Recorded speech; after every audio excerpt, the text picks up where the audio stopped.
our next NATO summit. Because they're seeing a lot of colleagues and friends here. Good morning.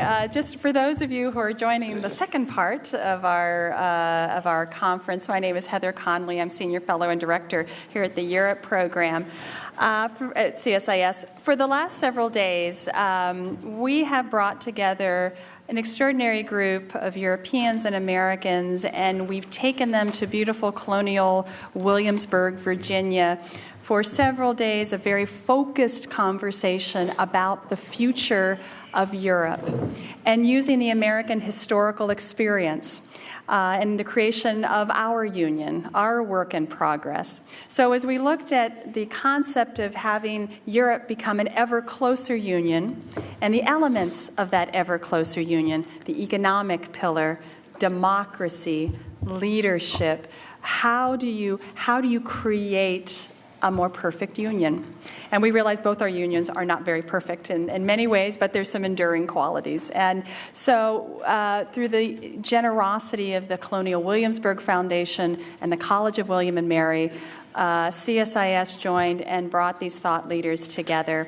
So what we're going to do for the next hour and a half is give you, I wish you could have been with us for those 3 extraordinary days, but we're going to give you a flavor for some of the themes, some of the conversation that we had about the future of the European Union. And as our first discussion with our journalist colleagues gave you a flavor for, the state of the European Union is a strong union, but it's been tested severely over the last 5 years of economic crisis.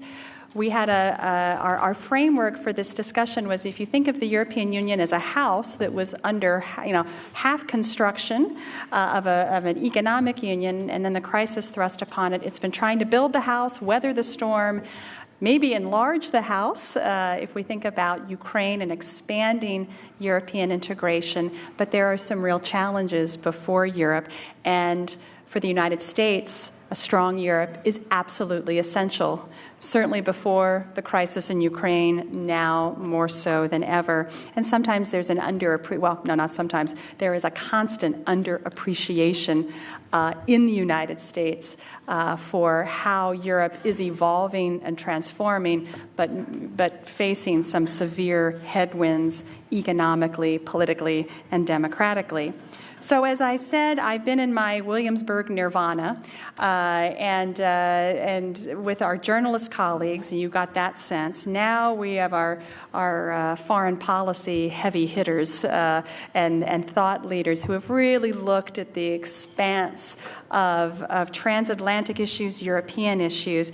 And so let me just very briefly introduce my colleagues. I'm going to let them give you some of their own reflections about the state of the European Union, perhaps reflect on the upcoming European Parliament elections and what that means for the future of Europe. And then again, we will welcome you into having some questions and some dialogue as we finish. We are very delighted and honored to have Francois Heisbourg with us. Francois is chairman of the Council of the Geneva Center for Security Policy, and he's also chairman of the London-based International Institute for Strategic Studies. Francois has written a new book, and I hope he shares a little bit about this new book that's out about a European dream that maybe is a different dream than what you originally had. And then we're going to turn to Ulrike Guérot. Ulrike is senior fellow at the Open Society Institute for Europe. She's based in Berlin, but has been a thought leader in understanding the construction of Europe. And Ulrike will provide us with her perspective. And then finishing up is my dear friend and colleague, and I would say mentor in this job. John Kornblum is a CSIS senior advisor, whom I rely on greatly and heavily to help me understand Europe. John is the former Assistant Secretary of State for European Affairs, former U.S. Ambassador to Berlin, to the OSCE. He is timeless and he is ageless, but he has been at some very critical moments in the formation of the transatlantic relationship that, again, I hope he will share some of those reflections. So with that, Francois, over to you. Thank you very much, Heather. It's really been great participating in these meetings. I feel a little bit like Boris Yeltsin when he was asked at a press conference in Istanbul when he was president, what is the situation of Russia today? And Boris Yeltsin said, well, do you want the short answer first or the long answer first? The journalist says, I guess the short answer first. And Yeltsin says, situation good. What is the long answer? Long answer is not good. That's one way of introducing the topic. But there's another way of introducing the topic of the State of the Union. It also happens to take place in Istanbul, and that's a speech which the Prince of Darkness, Richard Pearl, gave some 12 or 13 years ago, and meeting organized by Turks, a Turkish foreign minister, etc. And Richard was going on about how hopeless, feckless, spineless the Europeans were, and that the European Union was complete wreck. There's nothing good to be said about it. And then he said, oh yes, and it is unacceptable that they will not accept you, Turkey, into their ranks. And then, of course, came my turn to speak, and I said, well, there's a bit of a problem here. You know, if we are really as spineless, hopeless, feckless as has been painted, it is a strange friend who would want to urge you Turks to enter that particular community. So you can't have it both ways. But the fact is, well, first of all, we've never had a strong union, Heather. We may have had a strong Europe, but we've never had a strong union. I mean, a strong union is the United States of America, Constitution. As one of our participants, Professor Wood, reminded us, the European Union looks more like the US at the time of the Articles of Confederation. That is a weak union, not a strong union. And that's not a critique, just a statement of fact. And therefore, it is not a strategic animal. This was already stated earlier on. When it does strategic stuff, it tends to do it inadvertently. And this is to a large extent what happened in the run-up to the events in the Maidan. Secondly, it doesn't have a demos. It doesn't have a people whose primary identity is European. The primary seat of identity remains national. Here again, this is a statement of reality, not an expression of some sort of hidden wish. Thirdly, the situation. The third thing is that progress towards a closer union has not happened recently. The last time we tried to do a great big push was at the European Constitution in 2005. We had a convention, I think, and the comparison, the analogy with the US was quite deliberate at the time, had a constitutional convention to produce a constitution. Constitution was not passed. It wasn't so much the content per se, because it actually wasn't terribly federal as a constitution, but the fact is that people in France and the Netherlands, 2 of the 6 founding states of the European Union, were not ready to go into constitutional mode. And that was the situation. What I've just described describes the European Union as it was 10 years ago, as it does today. But in the interval, bad things have happened. It's been further weakened. First of all, the European dream has been crowded out by the nightmare of the policies which have had to be undertaken to save the Euro project.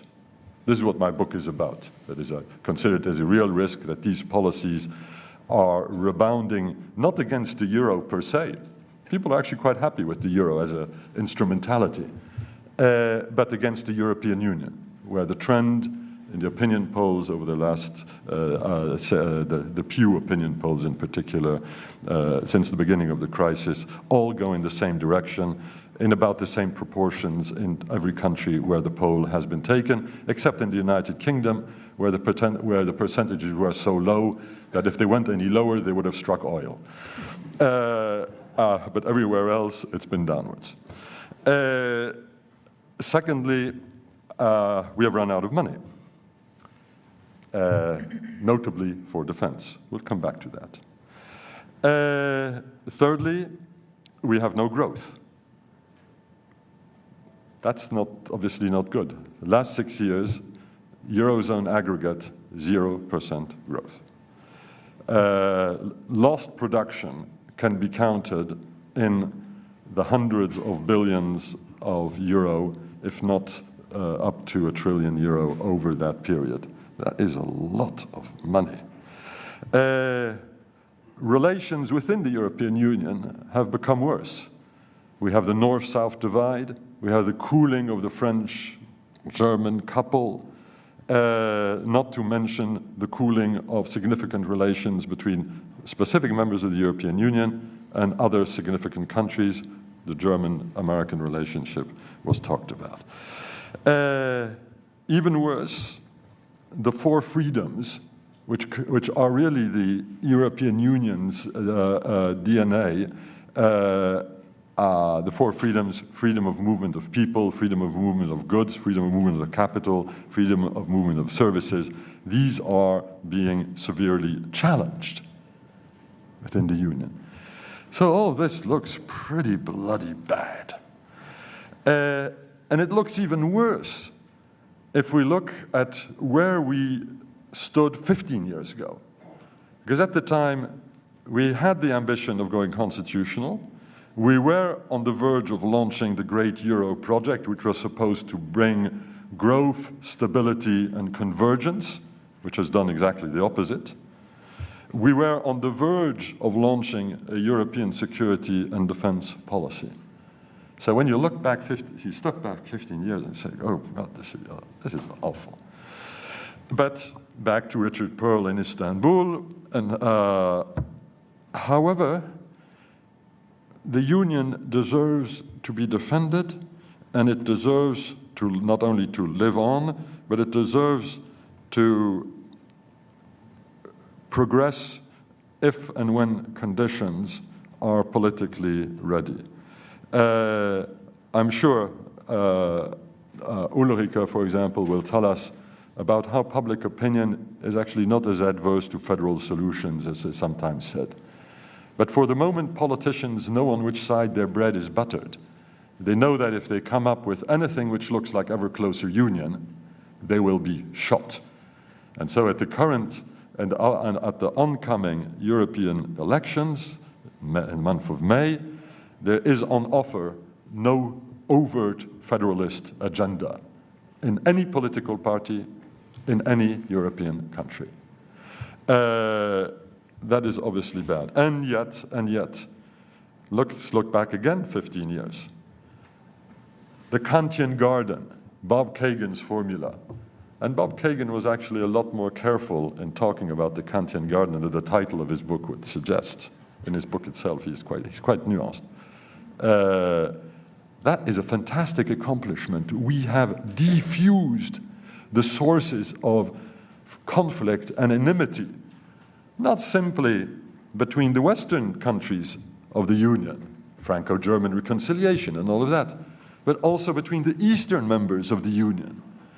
Think Hungary and its neighbors, with significant Hungarian minorities. Think Poland. You know, this is absolutely remarkable. And this, by the way, was not backward-looking. This was not the narrative of we are awful people and we have to build our own straitjacket so that we are not going to get at each other's throats again in the future.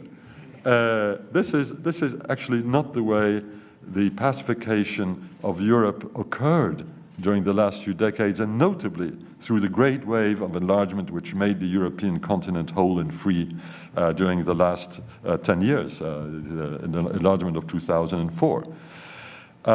Secondly, the single market. It works. Whether you're a member of the Eurozone or whether you're not a member of the Eurozone, the single market works.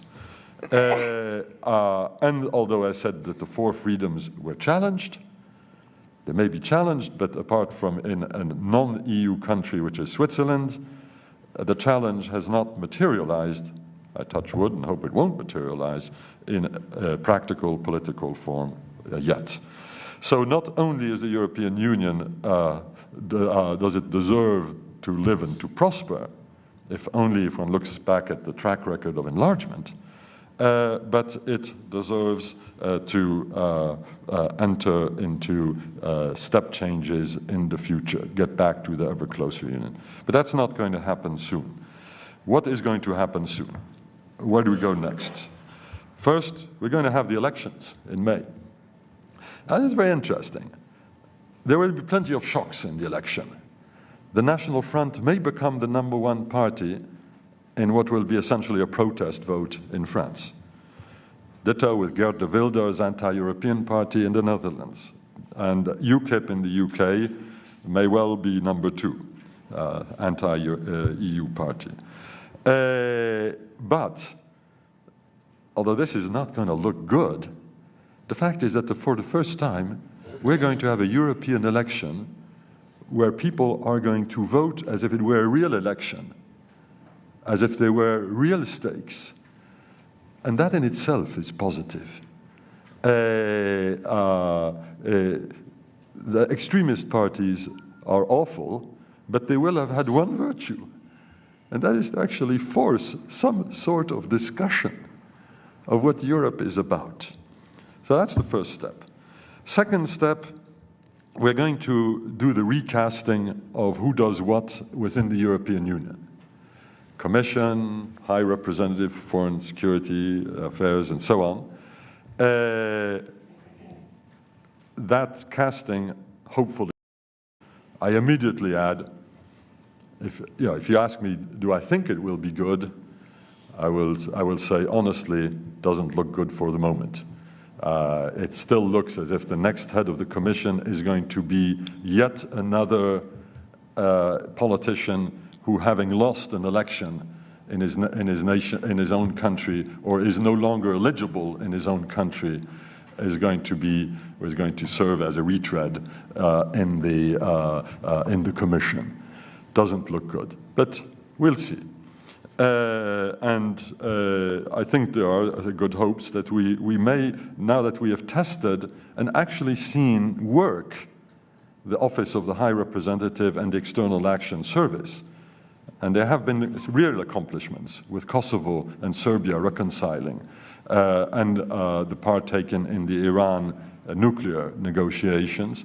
We probably can now actually put a high-powered individual at the head of that office. And that could also bring a lot of improvement. Thirdly, we have to restore growth. That is the precondition for anything good to happen in terms of the development of the strengthening of the European Union. And to restore growth, well, what we do know is that the current policies do not restore growth. I have my own suggestions in my book, which are essentially about removing the straitjacket of the euro for those countries who suffer the most under it. It's object of debate and discussion, and we discussed it a lot at Williamsburg.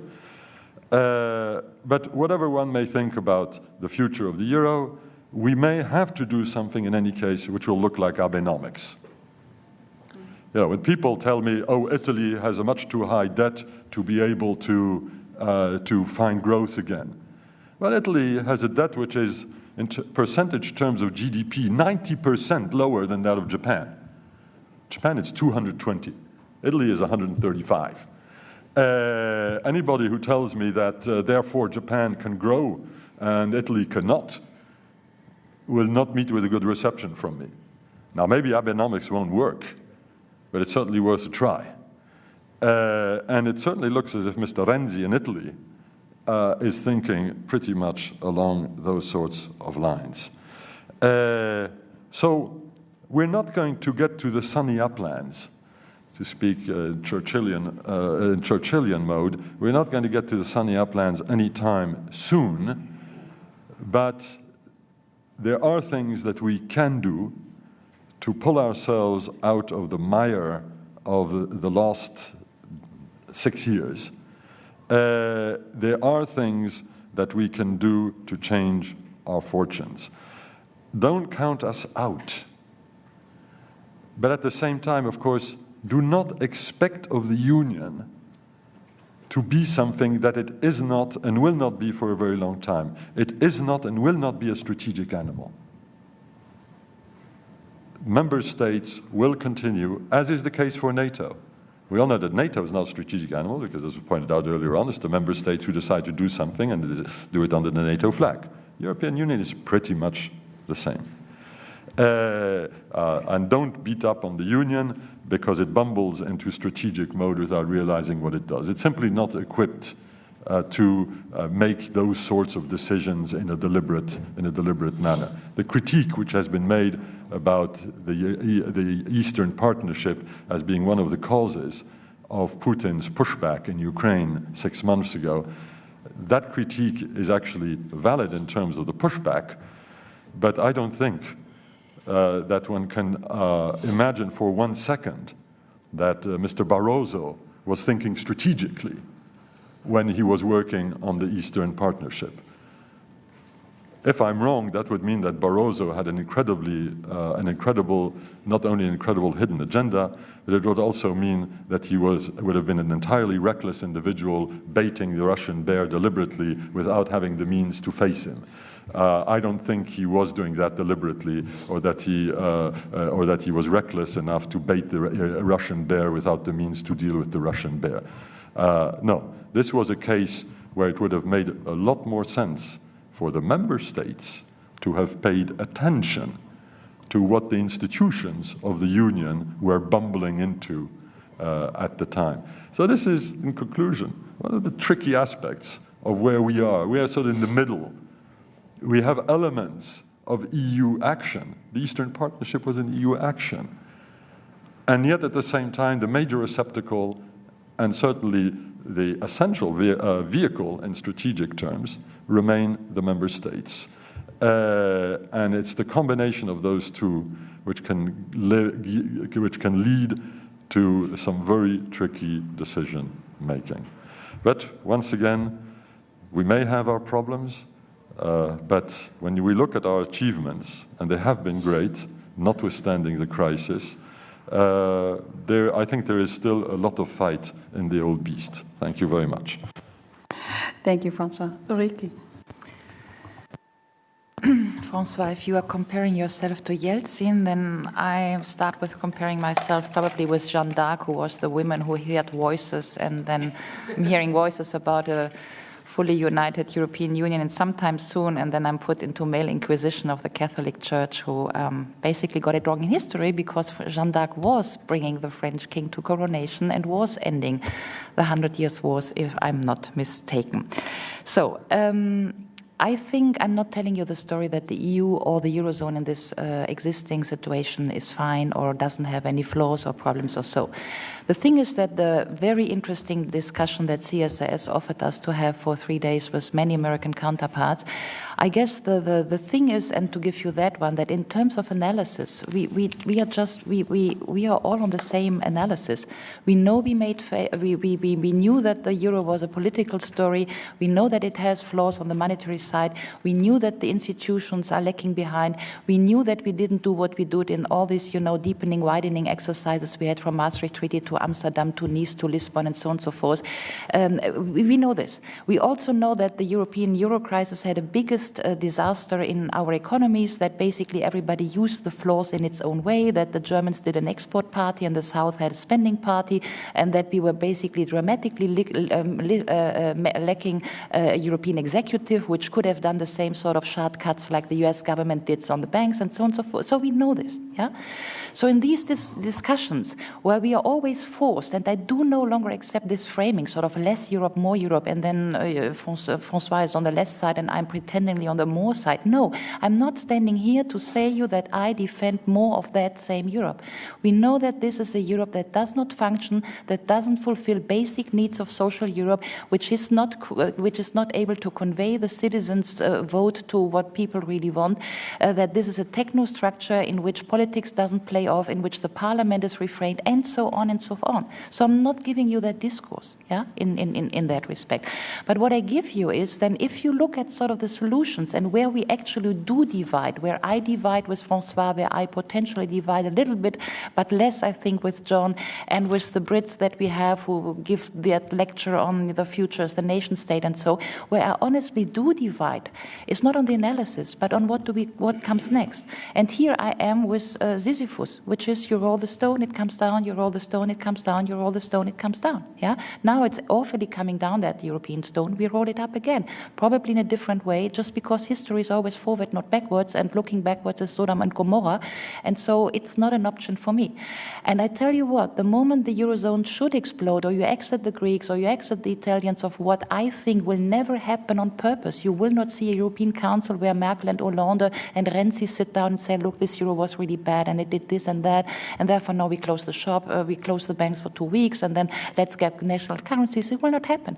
It may happen, and I'm not naive about the really disastrous situation in Europe. It may happen by default.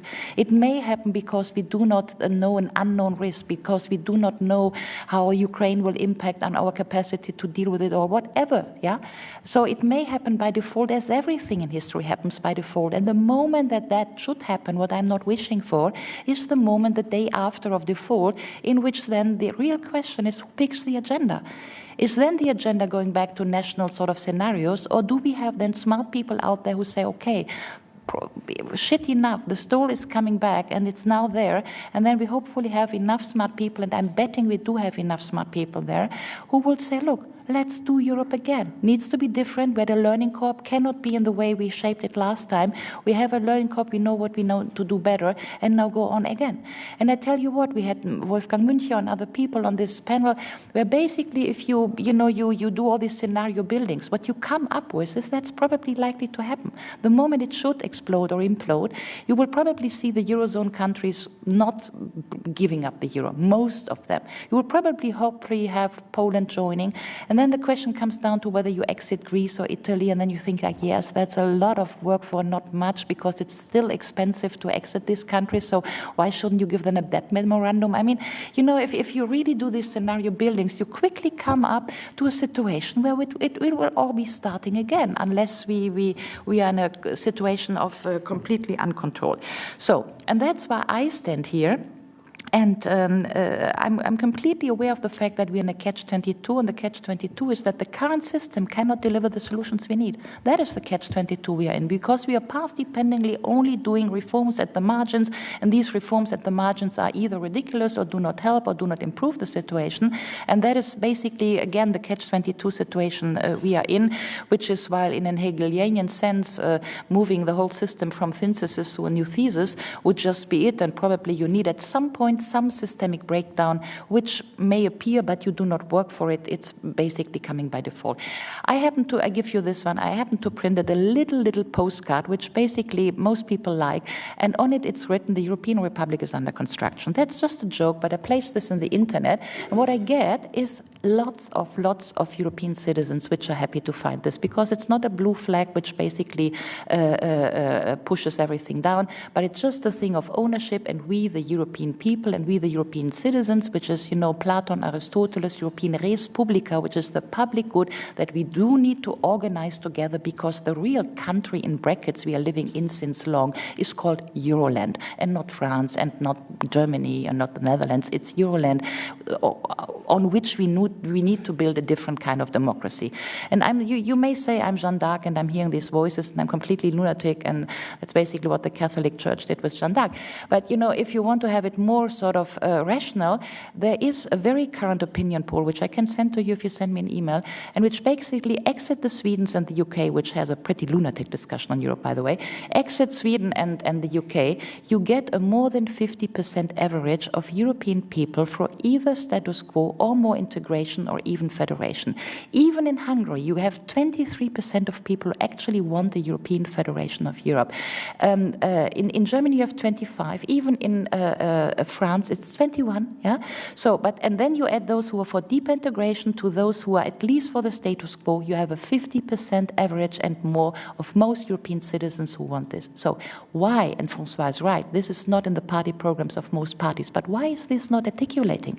And here, there's a very simple answer, which is the answer of Walter Hallstein, the first German commissioner, the answer of Churchill, the answer of the first American president who said when signing, I learned this in the conference, thank you, Heather, when signing the NATO thing, the American President Truman said, I hope that this is just a preparation for European Defense Initiative and a truly bold Europe. So all these great people like Truman, Churchill, Hallstein, who have you, were always convinced there should be that little union. And what they have in their speeches, if you read these speeches, is that little thing, let's abolish the nation state.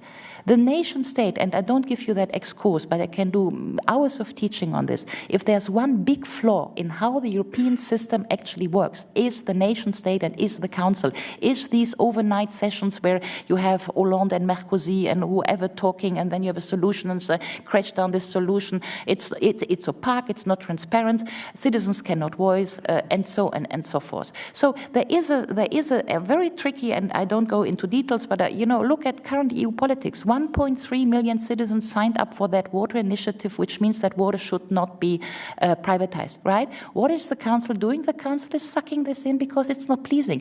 Why the European system functions this? Because probably the water, that's my fair bet, because on energy is the same thing. Most European citizens are for sustainable energy and the whole thing. But the lobby is done by EDF, Vattenfall and RWE, yeah, the big sort of monopolist on energy policy. And because these business lobbyists can so well work both the parliament and the council and the commission, you end up having policies which basically are the opposite of what citizens want, but citizens cannot voice because the parliamentarian structure of the European Union is crap, and in an essence it's still the council, thus the nation states, who are the biggest problem to citizens' will and to articulate citizens' will in Europe. So the moment you can overcome this, and that's not an easy little task, I'm very sort of modest here, yeah, but dismantling the euro is not an easy little task neither. So if I'm just choosing my sort of energy and where I place my energy, I'm placing my energy still in that rhetoric that says that I need to overcome the current structure of the technostructure of the European Union to give citizens a voice, to build a different kind, a different Europe which is parliamentarian based, which has a strong Eurozone parliament. I'm talking Eurozone here.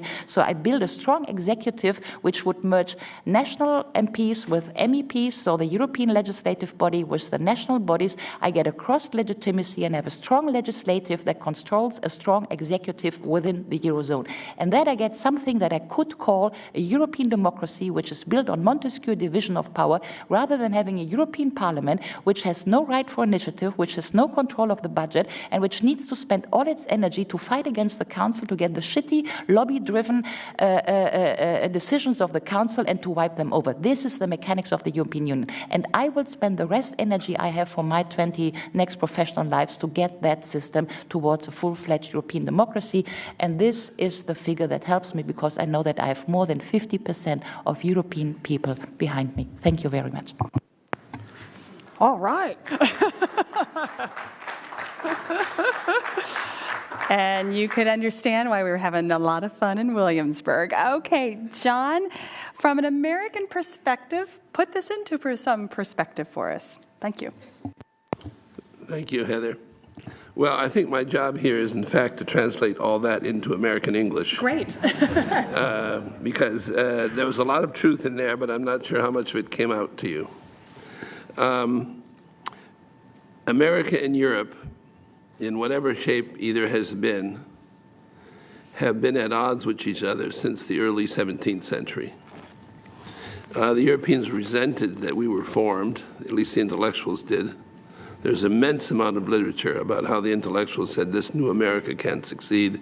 The very idea of a new world was already too much of a challenge for them.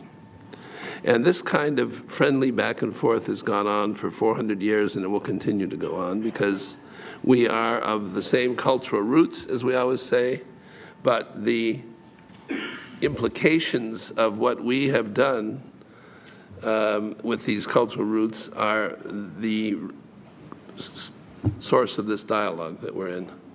As you probably know, a great percentage of Americans are actually of German origin, a very high percentage. And I sometimes say to my German friends, now America is what happens when you let Germans loose on a big continent, so be careful how much you criticize us.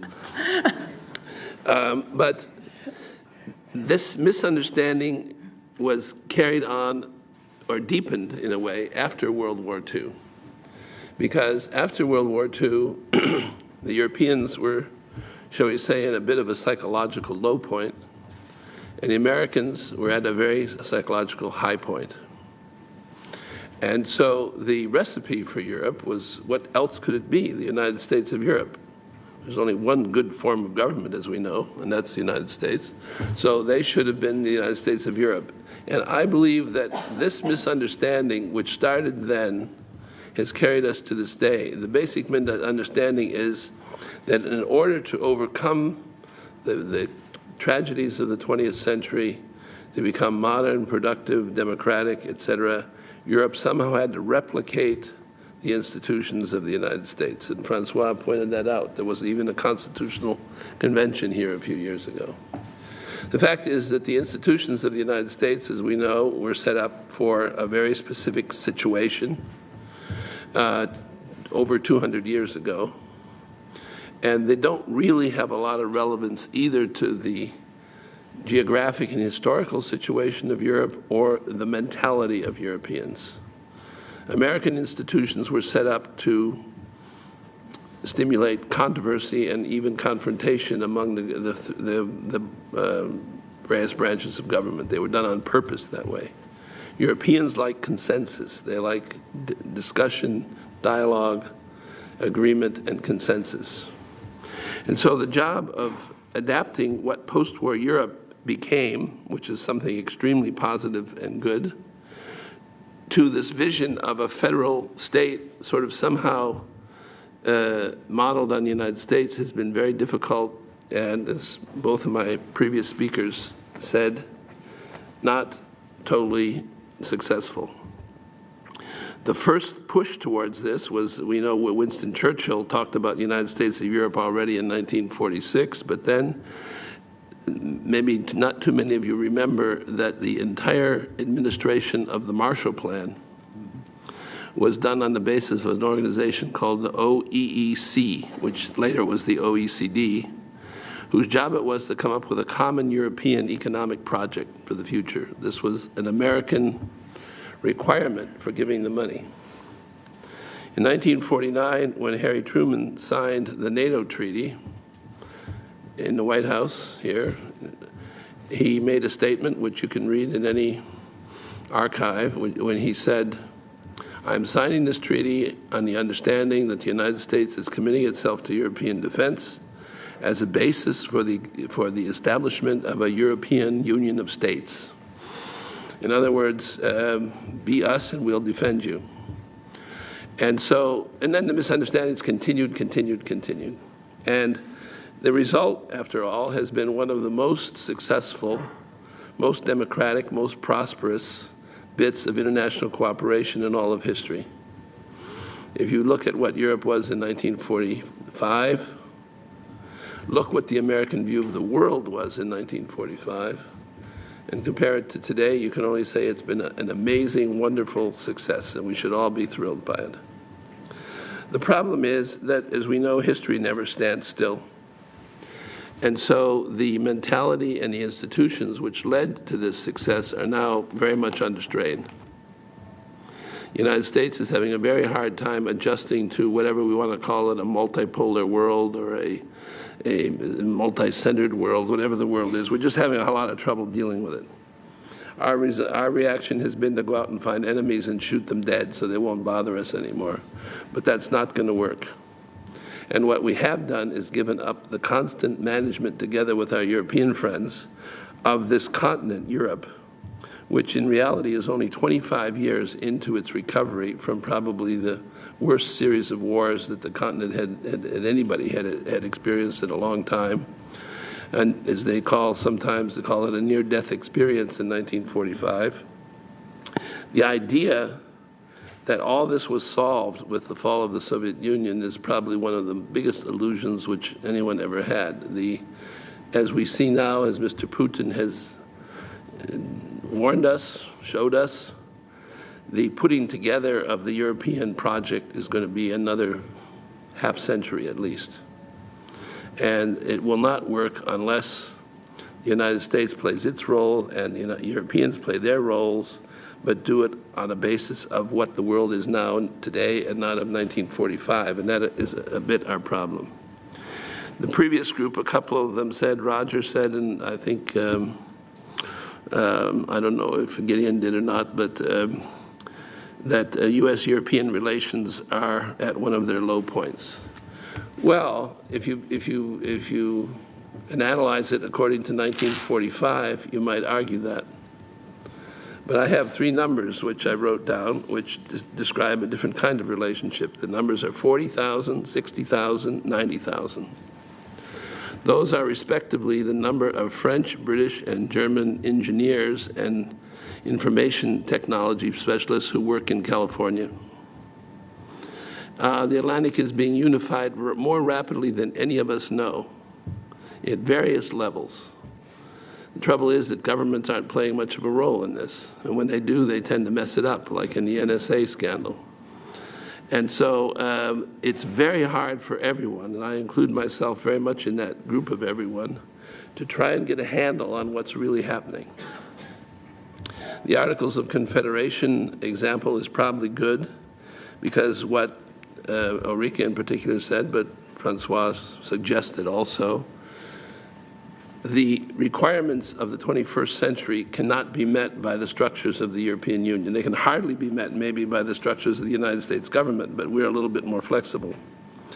To take the Euro crisis started in 2010. This is now 2014.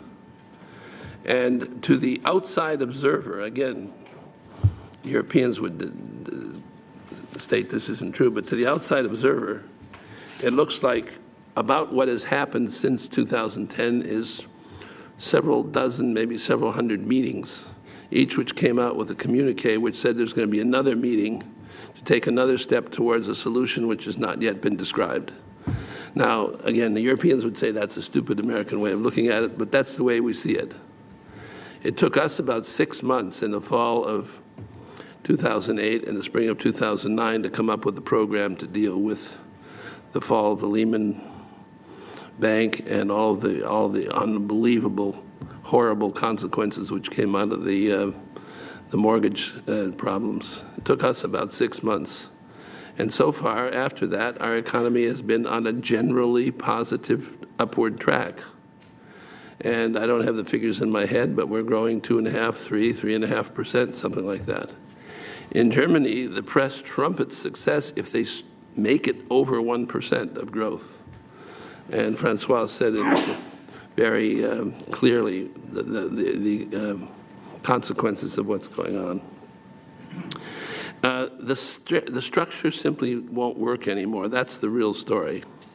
And our structure of viewing with the world isn't going to work anymore either. So we have a joint project here, which is to overcome our backward-looking views of the world.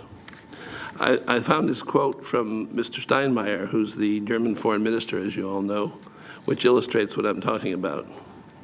He wrote this in an article marking the 100th anniversary of World War I. And he said, "Many seem to find the long search for compromise at the Brussels negotiating table to be too difficult, too boring, and too stagnant. But in this anniversary year, it is vital to appreciate what a leap of civilization this method represents. as a committee, as a leap of civilization. When large and small member states who opposed each other in countless wars on this continent today debate through long nights in a peaceful and civilized search for common solutions. Now, this is what Mr. Steinmeier wrote to celebrate the European Union. For most Americans, that would be a recipe for a nap. And I'm not trying to be sarcastic here. This is our problem. We see Europe, which is based on ideas that we gave them, as struggling towards a nap. And they see us, based on a civilization which they gave us, as heading towards some kind of civilizational catastrophe. That's not the best basis for dialogue. And I don't believe that the President and his colleagues will take this issue on next week when he sees them. But I do believe that for the CSIS and for groups like all of us who are trying to understand this, it's very interesting to look at it from this perspective rather from all the details of what NATO's doing. Because in the end, we have this wonderful accomplishment which has put the world in a position of more freedom and more prosperity than anybody could ever have expected, even 50 years ago. And we're in danger of losing it if we don't start changing gears and looking into the future. Thank you. And that was the beauty of the last 3 days. I'm going to give you a chance to think some questions. There's such richness here and a wide-ranging set of issues. So I'm going to try to drill down and be a little more specific. So, John, you gave us the challenge of how the United States has given up its constant management of Europe. Europe is only 25 years old, and thinking through the Europe today after German reunification. Give me the contours of what a new management plan would look like, a transatlantic management plan for Europe. And I guess I would offer sort of the reflection from the other side to Francois and Ulrike. What would be a new management plan that Europe would see as its approach to the United States? We have been now given this new geostrategic moment, which almost forces us to be backward-looking because we can fall back into old patterns of behavior, but in such a new setting, which you all three have articulated. How do we overcome these obstacles and put ourselves in a new place, in a new level of dialogue? I don't know if President Obama can even scratch the surface of this, but I'm hoping that there's some really big thinking happening at the State Department, in the White House, to think through and capture some of that. So that's my question for our panelists. I'll let you think now. Let's bring you into the conversation. I'm so glad we see some hands going up. So I have two right here. Again, please identify yourself. And you're going to have to speak very strongly into that microphone. Sometimes we have a hard time hearing you. Thank you. Okay, so my name is Bartosz Szydliński. I'm from Aleksander Kwaśniewski Foundation from Poland. So I would like to ask about the 25th of May, but not only in Europe, but also in the European Union, but also in the Ukraine. So should the United States and the European Union help to prepare the presidential elections in Ukraine, especially in Crimea? Because what do you think about a situation when the presidential election will not take place in the Crimea? This means that the Crimea is already lost. You discuss about the anti-European powers, which will take big position in the new European Parliament, but we must probably agree that this is our European Union fault. Because from the very beginning in the European Parliament, there is a big coalition. So it doesn't matter if you vote for Social Democrats or Christian Democrats, you have the same result of the politics, the same bureaucratic language that probably only bureaucrats from Strasbourg and Brussels can understand. So I think that, in my opinion, this is very good that the anti-European parties will go to the European Parliament, because all political parties in the European Parliament must make the normal struggle in the political decision-making process involving also society. Because it is confusing that me as a Pole, I have problem to go to the European Parliament to visit my members of Parliament, and I don't have any problem to visit even congressmen in the United States. Just one side note before you hand the microphone over. That was the exact question we asked during our conference about what are they voting for if they're voting for the same thing? If the voters vote for change, how do they express that change? I want to tell you, we analyze that question exactly as you posed it. Yes, sir. Again, Konstantinos Kanelopoulos from American University and the Transatlantic Academy. On the same note, on the European elections, don't you think that it's an imperative that for the EU to combat the Euroscepticism that we see in countries such as my own country, Greece, and the existential crisis that the EU is suffering from, that it tackles the democratic deficit? Don't you think that the EU needs more democratic cement to hold itself together? Whilst we should not underestimate the importance of the European Parliament elections this May, it's still a fact that the European elections are more like 28 different elections that are solely based on national issues instead of European issues that predominate the campaigns. Accordingly, is it essential that we have a pan-European political campaigns, and we have the President of the European Commission, no matter what the difficulties of that would be, to be directly elected from the European people? And then thirdly, how do we move on from this crisis to illustrate that centralization and federalization are the solutions to this crisis? And how do we sell the European project to people like myself, European youth from the ages of 18 to 25, in countries like Greece, suffering with almost 60% of unemployment, that Europe is more of a part of the solution than a part of the problem?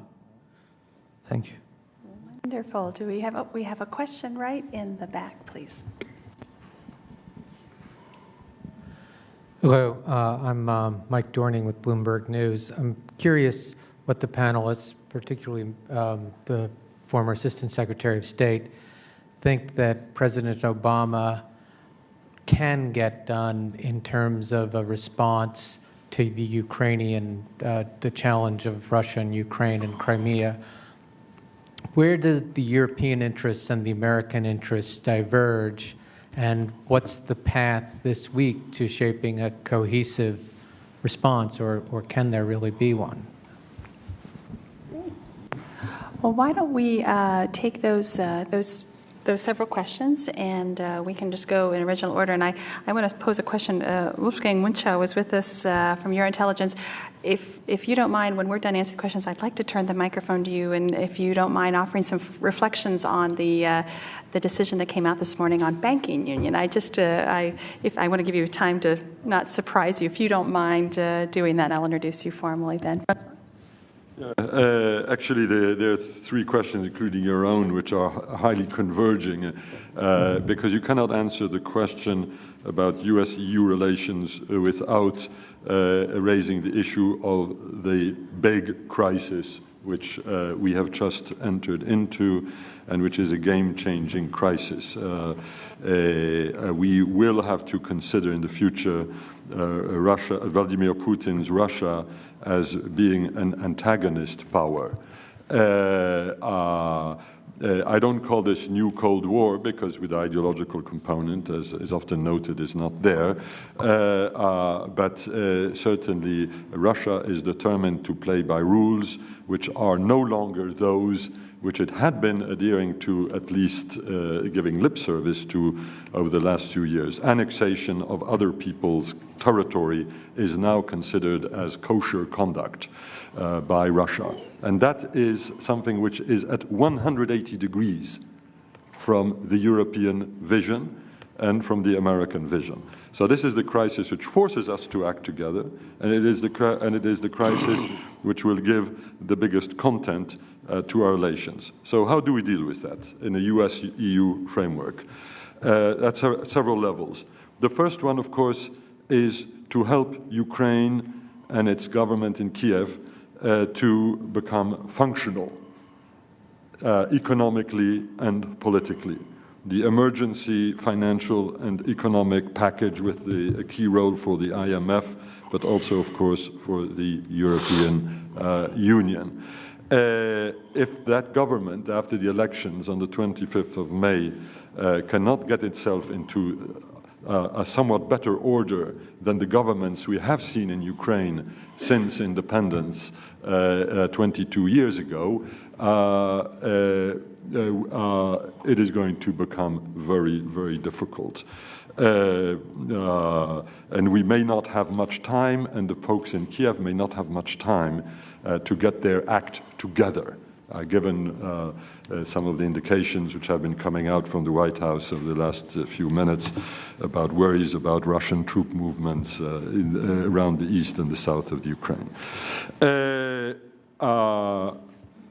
Item A, and that item A may include providing the Ukrainian government with the means to ensure its self-defense.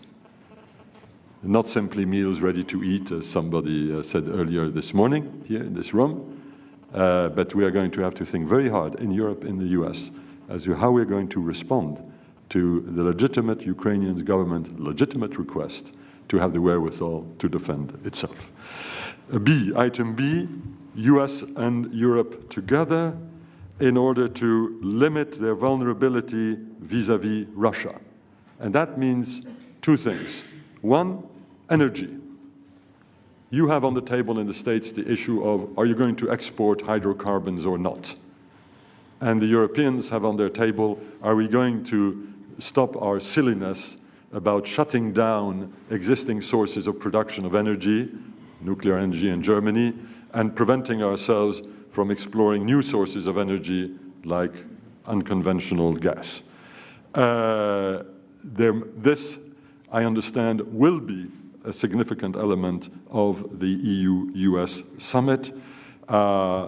This is truly of the essence if over the next 2 years we want to unbuild the strategic dependency of Europe on Russian gas, and notably the dependency of Poland, if I may say so, which is the country which I think is, along with Bulgaria, I think the most dependent in this respect. Thirdly, we have to build up the credibility of our capability of defense.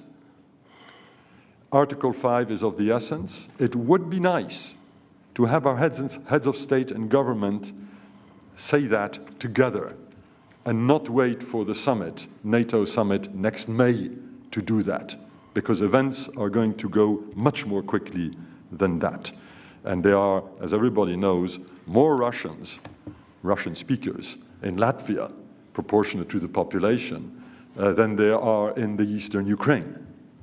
And as we all know, President Putin considers that he has a droit de regard on the fate of Russian speakers outside his own borders, a little bit as if France considered that it had a duty to intervene in Belgium or in Switzerland when French speakers are in trouble with their German-speaking or their Dutch-speaking brethren. This is the new world in which we are entering. On the other question, about the European Parliament. I am a federalist. That is, I would not have minded at all if the European Constitutional Treaty in 2005 had been put to a single constituency referendum in the whole of Europe.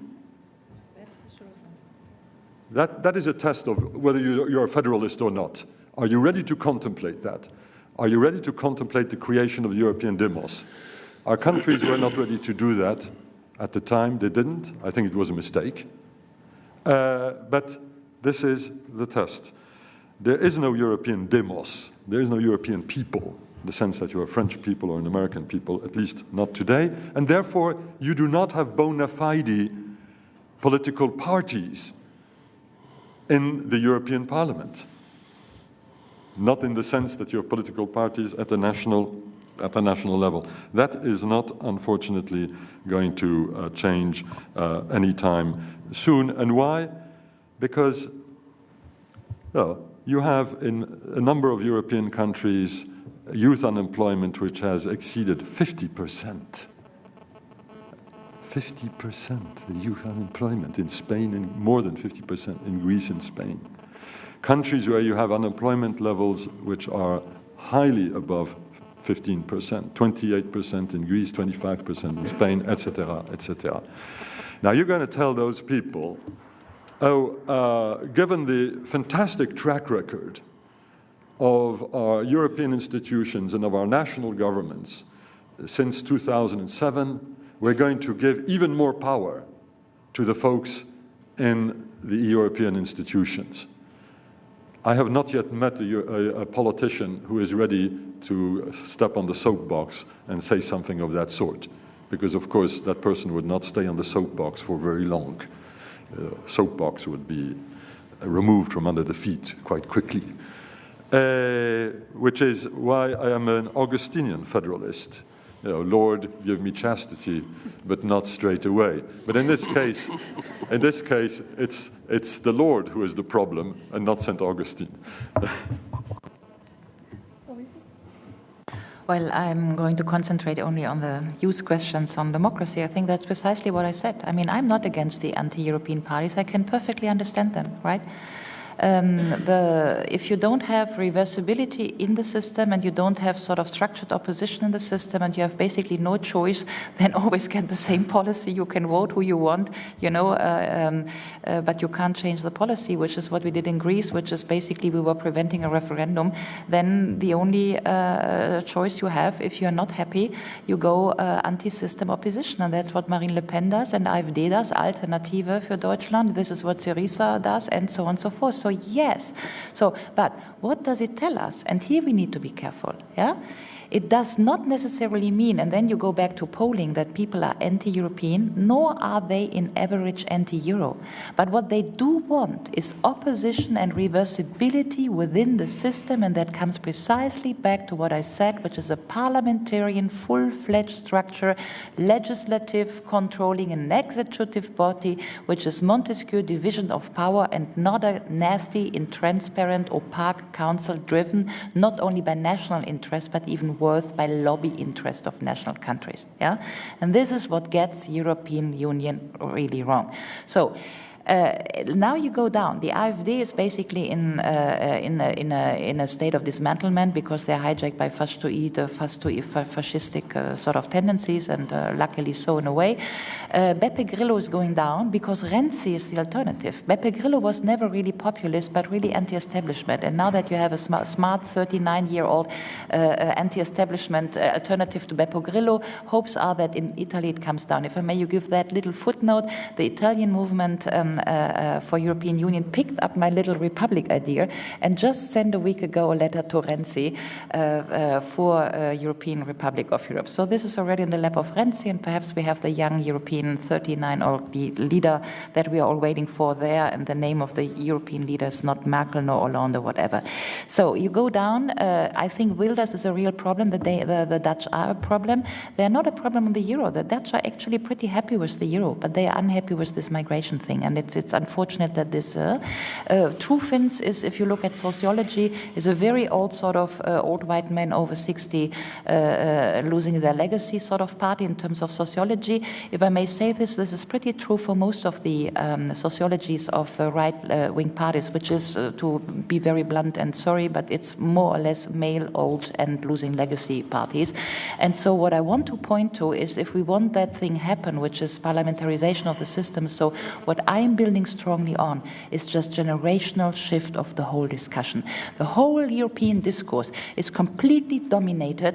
I can give you pictures from the Munich Security Conference. That's not even over 60, that's over 80, if I may say so. And it's completely male dominant. So what I'm saying here is that the current European discussion is not reflecting the current gender dynamics. And because it's not reflecting gender dynamics, it's not reflecting what is happening in the internet, cyber, digital revolution, and all these websites which are out there. I have, go to my Twitter account, all these youngsters building websites for Europe and so on and so forth. So the gender dynamic and the generational dynamics of this discussion is not reflected, and therefore it is why these populist parties, which I'm, as I said, not against in the first place, because they have a very fair point, but it's not giving a true picture, but because it seems as if everybody's against Europe, but it's actually not the case. I gave you my sort of citizen-based polling here, and if you price the gender dynamics in, you get probably still very different figures. So, I mean, to make a long story short, screw the system, save the idea is probably what we need to do in whatever form, and chances are hopefully out there that we succeed. Power to youth. John. Well, first, I'll go to your question, if I may. What should we do next? I think what we shouldn't do next is try to come up with great new institutional solutions, because I think we are beyond institutional solutions. I think we need to identify what we need to get done. And I'll start with the United States. What the United States needs to get done more than anything else is to remember that it is, so to speak, the managing partner of the world, not just of the Atlantic world, but of the world, and has to do what I was taught to do over 40 years of diplomacy, that is to work every day to keep the structures going. This is what we did between 1945 and 1995 or 2000, and that vocation has been lost. We don't do that anymore. And you just have to see the way both the Bush and Obama administrations related to Europe to see in our most central relationship, this day-to-day management has simply been ignored. There are a lot of reasons, I won't go into them, but the president's pivot towards Asia is a good example. As if we'd never been involved in Asia. I think there's something called Vietnam War, which was quite an engagement in the Arab, or maybe there was World War II. We were in Asia right up to our necks. But somehow, for whatever reason, people, and I can tell you, I hear this from endless numbers of Americans who come to Europe. Even the president of the August Council on Foreign Relations wrote an article a year or so ago saying Europe was irrelevant to the United States. Our own political system has gone awry. If that's the way we're going to protect our foreign interests, we got to start all over again. Maybe we should join the European Union and have a joint constitutional convention. I don't know. We've got to start all over again. On the other hand, the Europeans got so deeply involved in their institutions that they also forgot their interests. One of the main ones that they sacrificed, really for nothing, without even thinking, was the strategic link with the United States. Until 1990, Europe was the most strategic point on Earth, and it had the entire loyalty and engagement of the world's greatest military power, the United States. Once the Cold War ended, that central position was no longer there.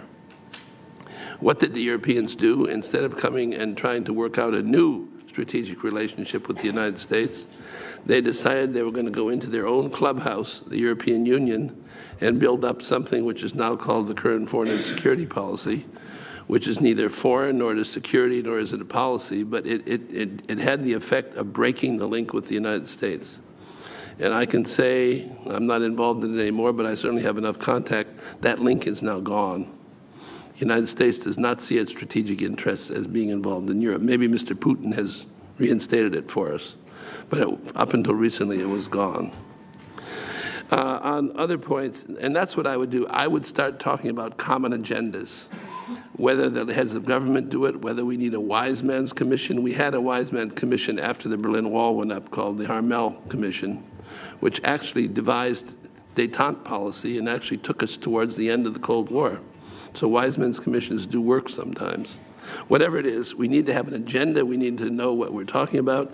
Some of the things that Francois mentioned are exactly right. We need to understand what we're doing about energy. On the other hand, the Shell Corporation has just at least said before the trouble started they were going to invest $500 billion in Ukraine to develop shale gas. So maybe that's underway. But we need to have an agenda and we need to know how to work it. More than that, I don't know what to say. On the question of federalism, well, you would take from my comments, I do not believe European federalism is the right future for Europe. I think it's a dead end. Europe is a beautiful, wonderful, diverse place which doesn't have the push towards a federalism which the United States had. And we got, as Francois and others were saying, we got a wonderful description of American federalism from Professor Wood down in Williamsburg. And let's not forget that American federalism has been a fight from the beginning to the end. And we had a civil war in the middle, which is still the worst war the United States was ever involved in. And you don't want to take our route to federalism, let's put it that way. I think that in the new world that's coming up, the globally integrated world, Europe is going to have a great opportunity because it's not federal.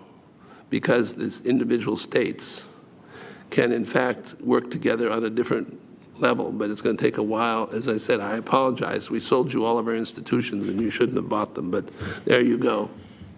But I think that the world will evolve into something else. Now, I'm going to have another round of questions, I promise, but I can't pass the opportunity. Wolfgang Munchau, co-founder of Euro Intelligence and also a columnist for the Financial Times, has been with us in Williamsburg. And I just thought, if I may put you on the spot, please forgive me, just a few thoughts on the economics of Europe very specifically, or any comments that you have on this morning's 7 a.m. decision on banking unions. So, Wolfgang, thank you. And then we'll take another quick round. Heather, thank you very much. Yeah, I was following it on Twitter this morning, and sort of at 4 a.m. local time, there were various tweets of saying we've been negotiating for 11 hours, no deal.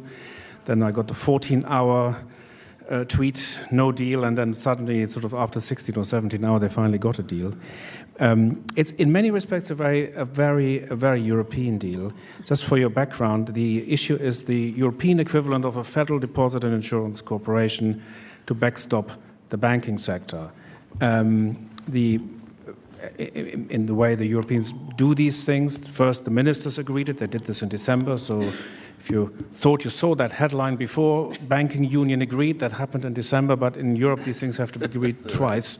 So the European Parliament has co-decision rights here, so basically they have to agree to it as well. And there was a very big conference last night in which the Council, the Commission and the Parliament, the three main institutions of the EU, all sat together and negotiated the final details. The main weakness of the agreement in December, and you could ask different people and they give you different lists of weaknesses and strengths of that agreement, was that unlike the FDIC, it was not backstopped by any government money. The fund for this European FDIC, which we call the Single Resolution Mechanism, is about, in dollar terms, about $60–70 billion. That's enough to handle a failure of one bank, two banks maybe. You couldn't handle Deutsche Bank. That's already too large for this mechanism. But you could probably handle a couple of medium-sized banks. So this is useful for a situation when the bank manager runs away with the money. It's not really useful for a systemic financial crisis of the kind we had. So this is not really a big macroeconomic stabilization mechanism, the one that was agreed, because the fund itself has no backstop. The FDIC, by contrast, is indirectly backstopped by the US government. If the FDIC failed, there is no doubt in anybody's mind that the US government would step in. That situation does not exist in Europe because we don't have a European government, so the question of a backstop was important. When I spoke to a very senior leader of the European Parliament, he told me that this was really the only issue, the fact that this fund is backstopped. He had telephoned with Angela Merkel, and she told him that there's under no way that Germany would accept a backstop because that's sort of a way to common funding, about sort of a roundabout way to a Eurobond, which is what the Germans have rejected. And the question that they have been asking themselves in the Parliament: should we block it over that? Should we boycott this whole legislation because of this funding mechanism? And the ultimate reason they ended up not boycotting this legislation this morning was political. There is an election to the European Parliament in 2 months' time. If they had boycotted it now, the various parties that boycotted it, in particular the socialists, would have come under attack for wrecking this agreement, and it could have led to financial market panic. I don't know. Nobody really would have known this, but there is a risk that the euro crisis might have returned even briefly, and the Parliament would have been attacked. Now, with the Russian situation also overhanging, dominating the debate, I don't think anybody wanted to open this, so they basically closed it down. Now, the way they did this technically is quite instructive of how to actually do this. Now, they've agreed internally that the only issue was this back of funding, but in order to make it look better, they put up 5 or 6 different points on which they disagreed fundamentally. There were procedural issues into which I don't want to go because they are too tedious to discuss. Who takes decisions at what times, and who's going to call whom, and this all has to happen over a weekend. The original proposal had 121 people involved in this decision and about 6 or 7 committees. All this over a weekend. This is impossible. I mean, the whole purpose of this bank resolution mechanism would have been not to resolve a single bank. They have fixed that a little bit, but they didn't get any deal on the backstop. So the European Parliament declared victory on a number of procedural issues, and it sounded pretty good. And having 16 hours of negotiations without sleep is pretty impressive.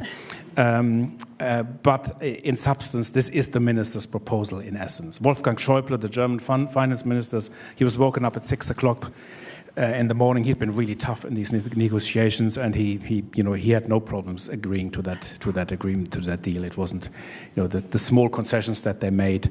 The fund is now going to be built up a little faster and with a different formula. So these 55 billion euros, $70 billion, they're going to be replenished a little differently than in the original proposal. There's a lot of small stuff that's different.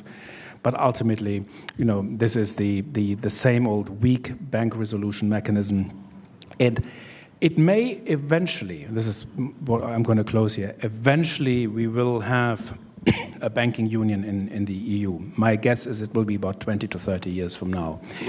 It will not affect this current crisis. So if you think that the banks need to be restructured, which they will need to be, this bank resolution mechanism is not there for this particular resolution. This is for the next crisis, not for this one. And they acknowledge that. That's not sort of a commentator's cynical position. The whole idea of the lack of a backstop is not to use this funding mechanism to sort out the current banking mess, what the Germans call legacy debt, which means existing debt. That's what it is, legacy debt. It's the debt we have now.